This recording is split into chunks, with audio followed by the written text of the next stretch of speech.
So I did a video a little bit ago and I talked about differences and I talked about deal breakers.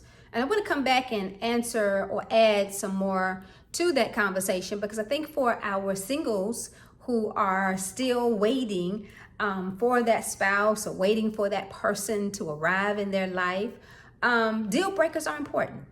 Yep, we do need to consider some deal breakers. What are some non-negotiables, some things that I'm absolutely unwilling to compromise on, right? If you don't have things that you're unwilling to compromise on, you will compromise with a lot of things.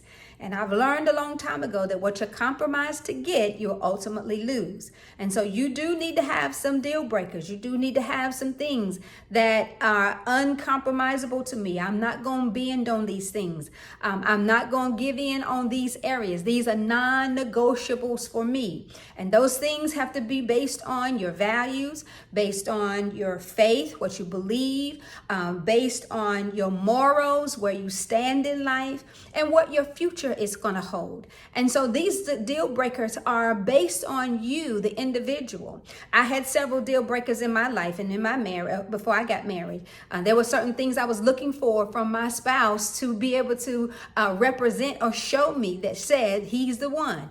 There are certain things that I ask, questions that I ask. I'm going to encourage you to ask a lot of questions in the dating relationship.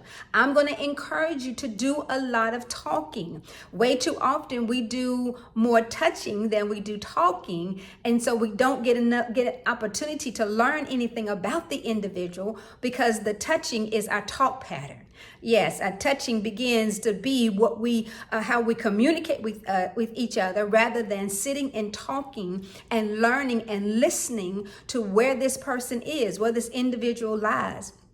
And so there should be some deal breakers. There should be some things that say, nope, I cannot move forward in this relationship with this type of person.